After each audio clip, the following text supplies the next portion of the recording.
With the rise of IVF and new reproductive technologies, it is now possible for prospective parents to create multiple embryos, test them for a multitude of genetic disorders and even IQ, and select their optimal child before they're even pregnant. Silicon Valley tech CEOs are pushing this technology, claiming to give parents the power to protect their future children and give them the best lives possible. One such CEO was recently asked some hard questions about her company's product, and the vision she laid out for the future of childbearing is shocking. We already live in a world where sex and making babies have been, if I can borrow a marital metaphor, divorced. She says it very clearly. Sex is for fun, Orchid, and embryo screening is for babies. It's yes, actually I didn't want to quote that to you because I thought it was so ridiculous, but go on. I actually don't. I think it's already true. I mean, already people are having sex much more often than they're having babies. Sex is already for fun and not for babies, 99% of the time. The hookup, that's for pleasure and intimacy. The lab, that's for procreation. Sex is messy, and baby making has, until now, also been messy, largely a game of chance. Not anymore. With IVF, knowing what to expect when you're expecting became more routine.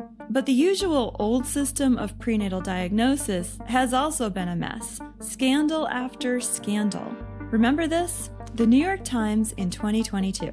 They found that 85%, yes, 85% of non-invasive prenatal tests came back with false positives. Mothers were literally being advised to terminate pregnancies, a nice euphemism for abortion, based on that kind of accuracy. But now, enter Noor Siddiqui, Silicon Valley rising star and founder of Orchid. And she's promising it's all been fixed. We can manufacture our babies now to specification. Listen to her pitch. We're the first company in the world that allows parents to actually sequence the entire genome of an embryo, so sequence 99% of the bases in an embryo's genome, which allows parents to detect risks for some of the most serious conditions, so heart defects, birth defects, pediatric cancers, developmental disorders, things that are massively change the trajectory of a child's life. Sounds good, right? Sounds compassionate.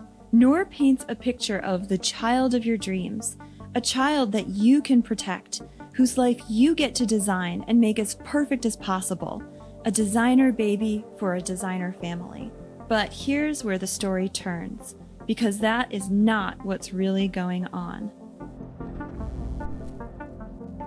But here's someone who can tell you what is really going on. Taylor Frigon, Capital Management. Do you ever feel like your money is working against your values instead of for them? That's no way to build a future for your children and grandchildren. At Taylor Frigon Capital Management, they believe investing shouldn't come at the expense of your family's principles. Guided by natural law and Judeo-Christian values, they invest in companies that reflect those same timeless truths. Businesses with real vision, integrity, and long-term potential. With a disciplined process rooted in decades of experience, including a legacy going back to the 1960s alongside T. Rowe Price, Taylor Frigon specializes in owning high-growth, publicly traded companies for the long haul. They're not just another financial firm. They're a firm with faithful convictions to God and to you, and a track record of experience to prove it. Whether you're a beginning investor, a hardworking family blessed with a high net worth, or an organization in need of a full suite of services, including tax, legal, and philanthropic planning, Taylor Frigon is fully capable of helping you through every meaningful financial decision you make. If you're ready to align your investments with your values, start the conversation today. Your children and grandchildren will thank you for it. Visit Taylor Frigon in the link below for a no-obligation consultation. Here's what actually happens when prospective parents use Orchid. During the interview, Noor shares her own story of using her own technology and how that went. So for me, I got 20 eggs and I got 16 embryos, and I was, I think, 28. Yep. So let's say we have 16. We have 16 embryos. Okay. So what happens is that of those 16 embryos, you take 5 cells at day 5. They get sent to Orchid's lab, and then we come back to you in 3 to 4 weeks with reports on each of your embryos. So then a genetic counselor, someone who's an expert on genetics, will meet with you and your partner, and then you guys will kind of go through the risks of each embryo and then make a decision, between you and your doctor about which one you actually want to go forward with an implant. And then that implantation will hopefully be successful and lead to a pregnancy. How many conditions are you doing scores for? Yeah. For each embryo? Yeah, so it's kind of helpful to kind of go through all the different analysis that happens. So the first layer of testing is chromosomal analysis, right? So chromosomes, you can kind of think of them as like chapters in a book, right? So that's usually where that's where genetic testing that's kind of widespread today during IVF stops, right? So that's kind of akin to, if you had a proofreader for your book and the only thing that they're able to tell you is, hey, your book has an extra or missing chapter, right? Like that's not very good. You'd obviously want to be able to, check for typos, check for, are all the sentences capitalized and do they have a period, right? So that's kind of the level of resolution that Orchid's able to go. It's able to actually read every single gene, look for typos that could lead to diseases in each of those genes. So that's just the first step. There are already 16 embryos, 16 children, already alive, already unique. She didn't design them. No one pulled out the Mr. Potato Head parts. There was no Chipotle-style order form for extra guac and blue eyes, please. What happened? Doctors in a lab did what couples usually do in bed. Sperm, egg, embryo. And then they analyze the embryos. They report to the parents, and the parents, in her case at some future date when she feels ready, will decide which ones get implanted and which don't. That's the reality. And Noor calls this the future. She is convinced people will, quote, vote with their feet. She points out that in Europe, you can already run the whole IVF process, meds and all, for $5,000. And she's certain that America could afford to do the same thing right now for every couple if only we had the will to do it. Orchid, cheap, accessible, and a moral responsibility. Noor herself certainly employs the language of moral responsibility when she's promoting Orchid. She's pretty blunt about this, even though she says she wouldn't impose it on any other couples. But the message is there. If you don't use this technology, if you leave it up to your God or to chance, what kind of a parent are you? Irresponsible? Negligent? Even cruel? Ross pushes back on this and raises the specter of coercion. One of your views, I think, is that this kind of testing and this kind of process isn't just for people who are older parents or who have super high risk factors or who are struggling to conceive, right? Your argument is this is potentially for everyone who wants to protect their kids from these kind of conditions. And so that's right? That you would say to me as healthy 30-year-old male with a healthy wife, like we should consider doing this, right? I think that, no one should ever be pressured into any decision, especially a medical one. So I would say it's the same as, giving women the opportunity to choose an epidural or not, to choose a home birth versus a hospital birth. I think these are incredibly intimate and personal decisions. And I do think that it should be part of the menu of choice and everyone should consider it. But obviously, no one should be compelled or coerced to do it. Well, that's comforting.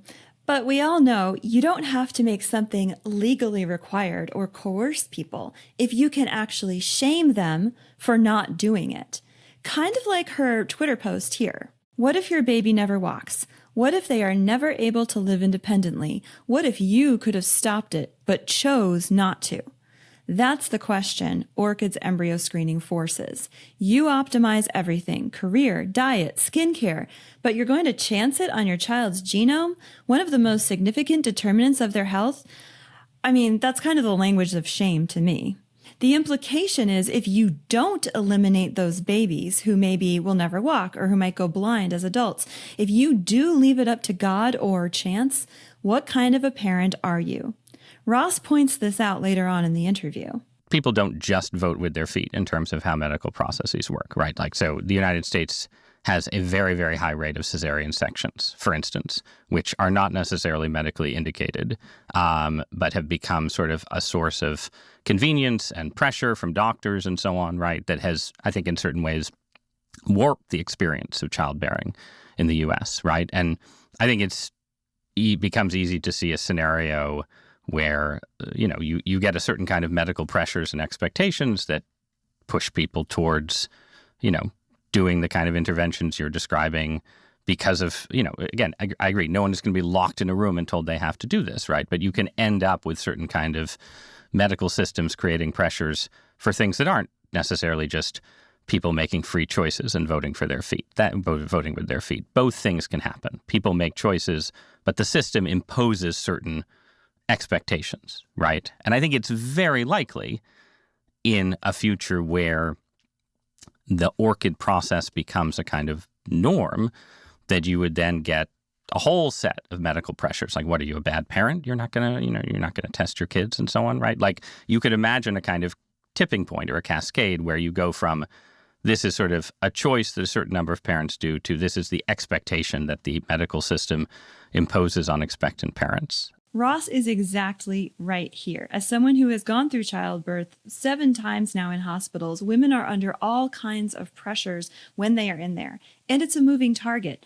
The expectations for me as a new mother in 2005 were very different from what they expected in 2024 or what they pressured us to do as parents of a new baby. Noor comes around to admitting this sort of. She just says it's the morally responsible thing to do, like choosing your nursery decor, but just more important on order of magnitude. I think that if you have enormous genetic privilege, and for you to roll the dice and to get a outcome that isn't going to lead to disease is in the cards for you, then of course go ahead and roll the dice. It's just that I think that the vast majority of parents in the future are not going to want to roll the dice with their child's health. They're going to see it as taking the maximum amount of care, the maximum amount of love, in the same way that they plan their nursery, plan their home, plan their preschool. All of these decisions are actually, extremely insignificant in terms of the difference between, is your child going to live with pediatric cancer, with a heart defect that we can't surgically fix, with born without a skull and never going to be able to make it to their first birthday. I think when people think about it really concretely in terms of what are they giving up, what are the risks that could potentially affect this child, I think that then it becomes about stewardship. It becomes about, how do I make a responsible choice for my family? How do I make sure that, my child doesn't have to suffer in the same way that I do, in the same way that my sibling does, in the same way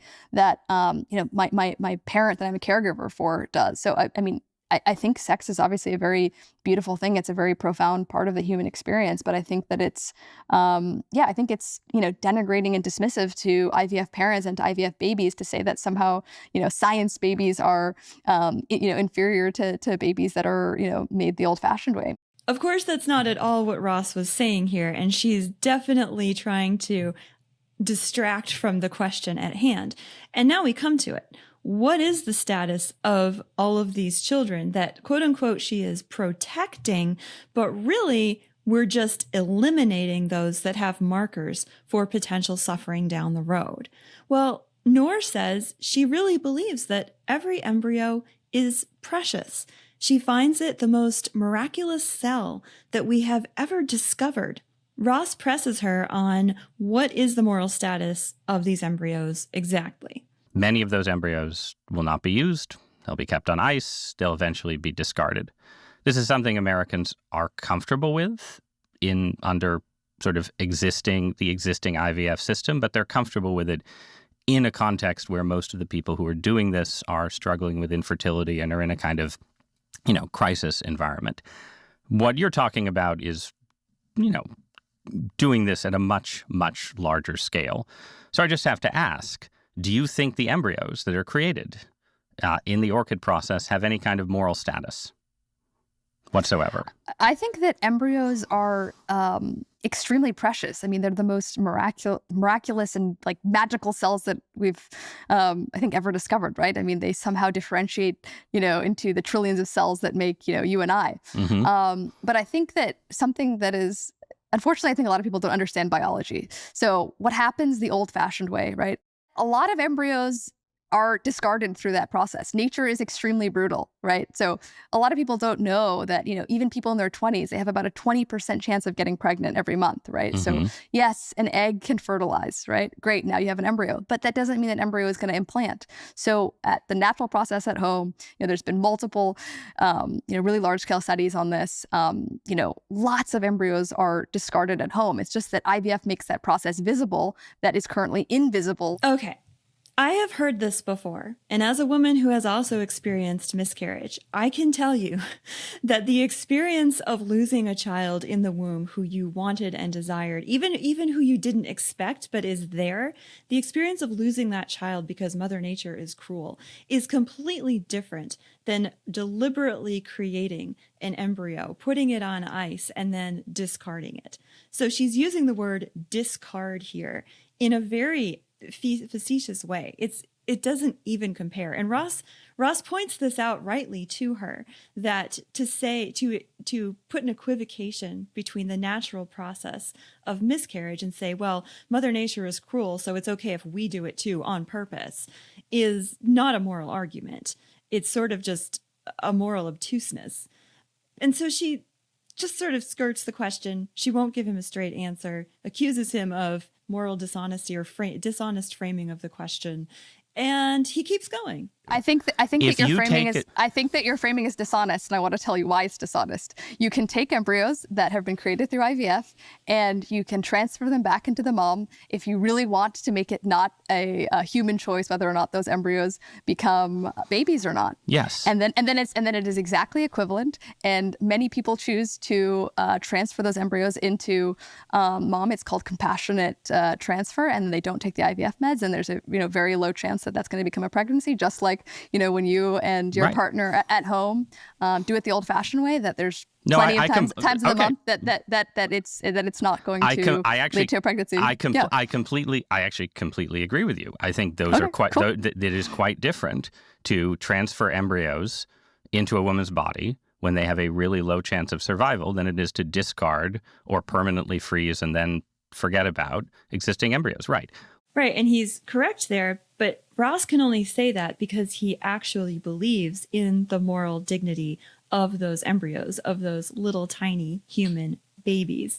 To allow them to go back into their mother, to naturally live or naturally die, is very different from manufacturing them with the intent of discarding any number of them. So Noor has 16 children on ice right now. Maybe one, maybe two will be born. She actually manufactured them with the intent that they will never be implanted in their mother and live, die, thrive, survive, any of those options. It is a very different sort of moral action on the part. Ross keeps going. If I took the trays of embryos that contain you and your husband's embryonic children and I threw them in the river, what kind of crime have I committed? Have I committed a property crime? Like, should I pay a fine? Like, what have I done? Fair question. So are you saying that you want to criminalize IVF and that you should ban IVF? Is that your stance? I'm asking, look, I have convictions on abortion and IVF that are generally out of step with the mainstream of America, and I completely own that. I would say no. I don't want to ban IVF, but I think there should be limits on the number of embryos created. Absolutely. And I would favor, at least at a level of sort of moral suasion, encouraging the kind of, compassionate, what's the term you use? Compassionate? It's called compassionate transfer. Compassionate transfer. I would support that. So if I've answered your question, now I'd like you to tell me, does the embryo have any moral status? That's all I'm asking. Sure. I think that the question of, an embryo that is going to get adult onset blindness, what do I think about that embryo?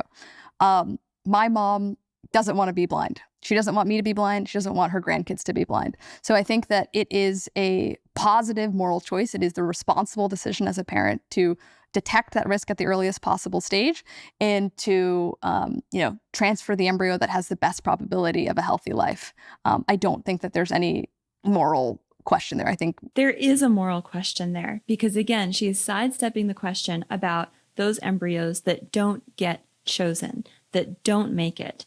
Lots of embryos are discarded by nature, she says, casual shrug. Good for us for not letting it go, but she ends up dodging the most important moral question here, because to answer it would either be to say there is nothing special about any of these embryos, including the ones I choose to implant, other than they're healthy enough for me and my husband's standards, or she ends up saying they do have a moral status and I'm okay with killing or discarding them anyway. Translation, bottom line, it's okay if some lives don't make it, if it helps someone else achieve their hopes and dreams in parenthood. And history rings a bell, doesn't it? I mean, deciding who is worthy of life isn't really about science or objectivity anymore. It's about an idea of what humans should be that those of us privileged to be living now, here, in the present, in a position of power and cultural influence construct. Orchid isn't doing something new and brave. They're not protecting anyone. It's doing something old, tired, and very dark.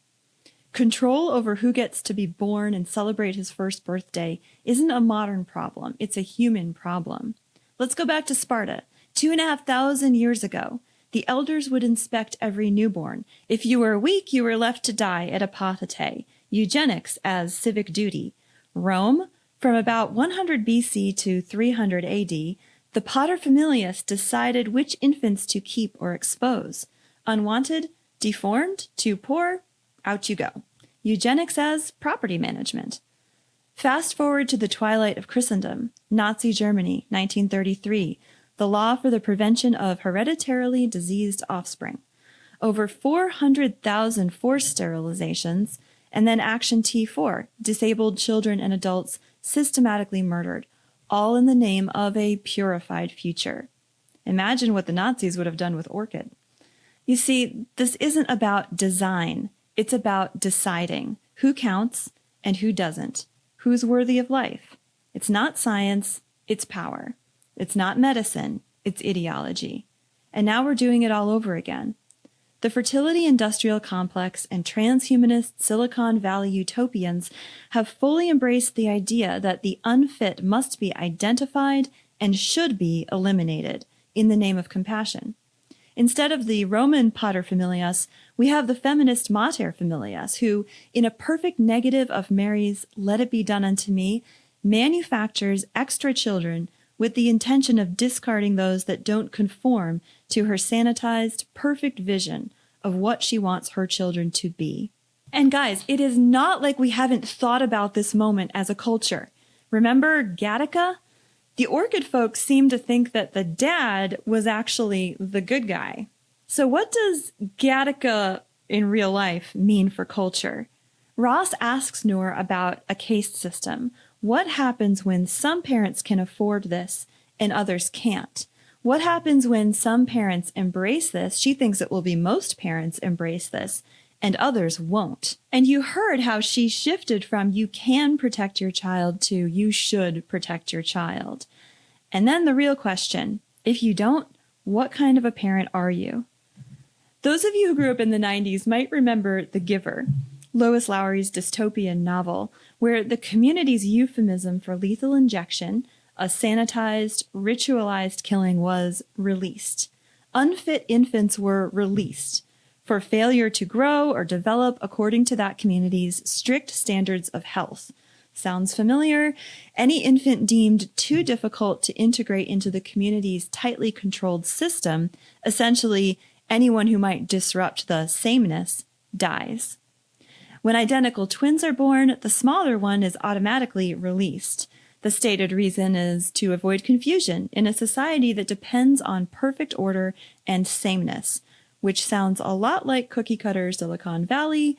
In the movie version, I think they do this really well. They show how the protagonist, Jonas, witnesses this release happening in a harrowing scene where his father casually kills the weaker twin and shows no awareness of the act's gravity.